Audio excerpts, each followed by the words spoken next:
फिर्यादी आदिनाथ निवृत्ती गायकवाड वय 55, व्यवसाय वॉचमॅन, राहणार जवळगा पेठ,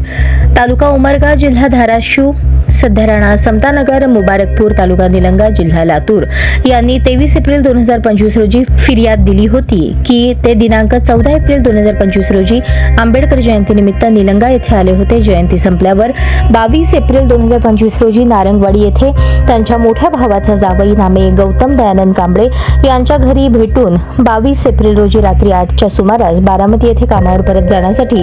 चौरस्ता उमरगा येथे आले, परंतु बारामती येथे जाण्यासाठी वाहन मिळत नसल्याने रात्री 12 वाजल्याने ते परत त्यांच्या मूळ गावी बेट जवळगा येथे जाण्यासाठी मध्यरात्री 12:15च्या सुमारास उमरगा चौरस्ता येथून लातूर रोडकडे जाणाऱ्या रोडवर वाहनाची वाट पाहत थांबले होते. त्यावेळी अंदाजे 20 ते 25 वर्ष वय असलेले दोघे आणि 18 ते 20 वर्षांचा एक इसम असे तिघे जण मिळून त्यांच्याकडील काळ्या रंगाची ऑटो घेऊन येऊन त्यातील 2 अनोळखी इसमांनी फिर्यादीच्या पॅन्टचे आणि शर्टचे खिसे तपासले आणि हातातील बॅग हिसकावून घेत असता फिर्यादीने त्यांना विरोध केला असता तिघांनी मिळून फिर्यादीस मारहाण करून जबरदस्तीने ऑटोत बसवून पळवून घेऊन जाऊन उमरगा बायपास रोडवर कोरेगाव वाडीकडे जाणाऱ्या रस्त्यावर आणून ऑटो थांबवून फिर्यादीस लाथाबुक्क्यांनी रॉडने हातावर, पायावर, पाठीवर, डोक्यावर मारले. आरोपीने त्याच्या हातातील चाकूने फिर्यादीच्या नाकावर, छातीवर आणि दंडावर मार करून गंभीर जखमी करून फिर्यादी जवळील बॅग जबरदस्तीने हुसकावून घेतली. बॅगेतील MI कंपनीचा एक मोबाईल, इन्फिनिक्स कंपनीचा एक मोबाईल असे 2 मोबाईल, एक सिल्व्हर रंगाचे घड्याळ, रोख रक्कम 5,550 असे जबरदस्तीने हिसकावून घेऊन फिर्यादी सोडून पळून गेले. अशा आशयाची फिर्याद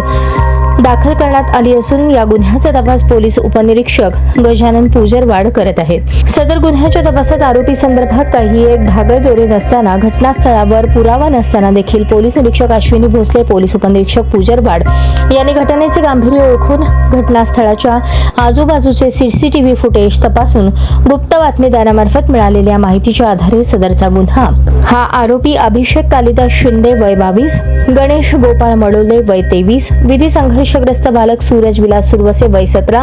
तिघेही राहणार मुंशी प्लॉट उमरगा यांनी केला असल्याचे निष्पन्न झाले. नमूद आरोपींचा शोध घेऊन 12 तासांच्या आत त्यांना ताब्यात घेऊन पोलिसी खाक्या दाखवल्या असता त्यांनी गुन्हा केल्याचे कबूल केल्याने आरोपी अभिषेक शिंदे, गणेश मडोळे यांना 24 एप्रिल रोजी गुन्ह्यात अटक करून न्यायालयात हजर करून न्यायालयाने त्यांना 25 एप्रिल पर्यंत पोलीस कस्टडी दिली. गुन्ह्यातील आरोपींकडून फिर्यादीचे जबरीने काढून घेतलेले MI कंपनीचा मोबाईल, इन्फिक्स कंपनीचा मोबाईल, 1,000 रुपये कलरचे सिल्वर रंगाचे मनगटी घड्याळ, 2,550 रुपये रोख रक्कम, गुन्ह्यात वापरलेले हत्यार तसेच गुन्ह्यात वापरलेली ऑटो रिक्षा क्रमांक MH25M 1455 असा मुद्देमाल जप्त करून सदरचा गुन्हा उघडकीस आणला. तसेच गुन्ह्यातील विधी संघर्षग्रस्त बालक वय 17 वर्ष यास बाल न्याय मंडळ धाराशिव यांच्या समोर हजर केले आहे.